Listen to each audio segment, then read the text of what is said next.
আসসালামু আলাইকুম রহমতুল্লাহি ওয়া বারাকাতুহু। এই যে আমাদের এই ছাদ ডালার পর এটা কলম ডালা হয়ে গেছে। এই একটা এই সাইডটা করা হলো, এই যে দুইটা ডালা হয়ে গেছে কমপ্লিট। তারপরে এখন এসে ডফলের কাজ শুরু করেছি।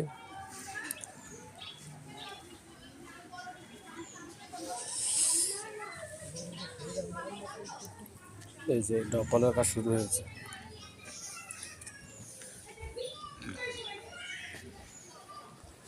এখান থেকে উপরে তো চা খেতে উঠলাম, দেখা যাচ্ছে না।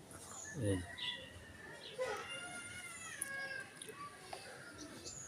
ভিতরের বোর্ডটা লাগানো হয়েছে, এখন ওই বিট মারবো, দুইটা কাঠ লাগাচ্ছে চলো।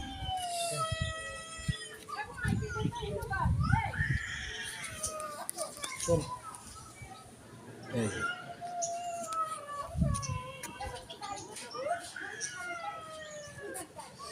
তো ঠান্ডা পড়তে চাইছে বিষয়।